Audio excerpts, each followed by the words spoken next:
Hello everyone, hoping everyone is having a good one. If you are new here, end up enjoying today's content, make sure you hit that like button and red subscribe button. You can also follow me on all social medias at BladeMiss, and if you have any spare time, go ahead and check out some of the other dope content we drop on this channel. So I thought to myself, why not do an interesting idea and do an only switch hitters events lineup.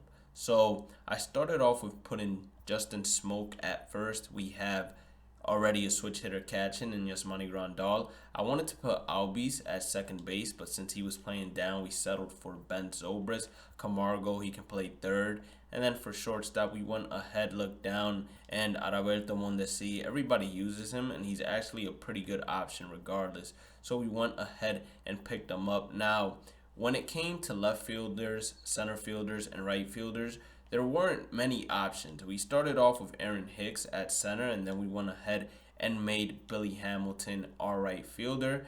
And then let me look real quick to see if I can find who we could use at left field. Ketel Marte. So that's who we're going to use at left field. And as you guys can see, we already have a full lineup of only switch hitting players. So then I went ahead and started looking at our bench and what we could put in our bench. We started off with Carlos Santana. After Carlos Santana, I knew we had Josh Bell available. We also have Kendrys Morales. And those are three good switch hitters off rip that we can use on our lineup. And then I started searching for some more because I wanted every single player on the lineup to be a switch hitting player just because it made the most sense to me. And you also want to have some speed on the base paths just in case, because you are going to have some slow players in Kendrys Morales if he gets on base, Yasmani Grandal if he gets on base, and even Justin Smoke if he gets on base. So we're looking for one last player that's a switch hitter that can go ahead and help the team out. We do have Jorge Polanco as another option if you are looking for another option at shortstop, but I do believe Alberto Mondesi is the best option for us at short. And then we also had Leury Garcia. We're going to go ahead and pick up Leury Garcia.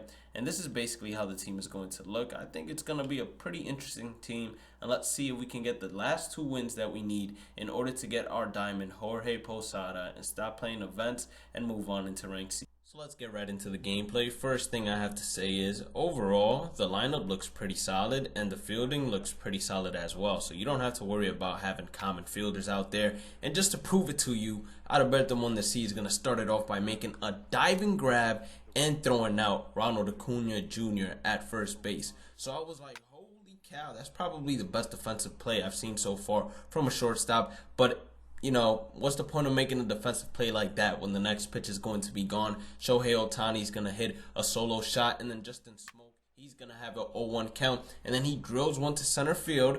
Now, the patch was supposed to address this. I don't know if this was a user error. I highly doubt it. He was just trying to get there really slowly so he would get an animation, and he didn't get an animation at all. So I'm not sure what happened there, but the patch was supposed to address that in general. And this is the reason why I said that you guys want to have pinch runners on the bench.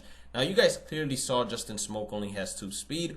If he would have had more speed, we would have been able to send him home.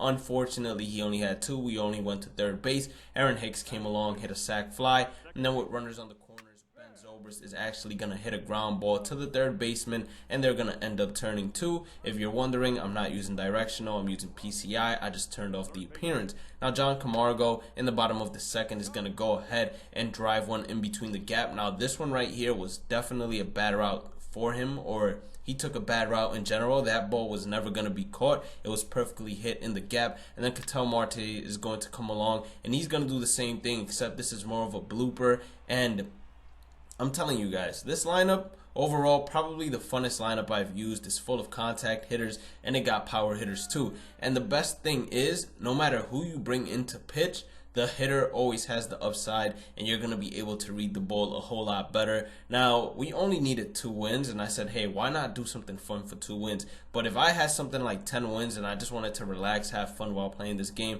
I definitely would have jumped on this lineup sooner and would have tried to at least get a good, nice, long events run. But unfortunately, with this event, I don't know what it was with me, but I just couldn't get past 4-0. So I kept restarting every single time because I was trying to get a 12-win run. And this is the first time I've seen a play like that. Aaron Hicks gunned him out at second base. Not sure once again if that was user error or not, but I did not expect to see that at all. I was so surprised we got that double play. Yasmani Grandal, he's going to open it up with a double and 9 speed. Not going to be able to score on a base hit, but his diamond fielding is just too good to pass up on. And then we get a hanger. Aaron Hicks is going to be able to drive it to right field, but unfortunately is right at the fielder for the 3rd out of the inning. And now we're heading to the top of the 2nd.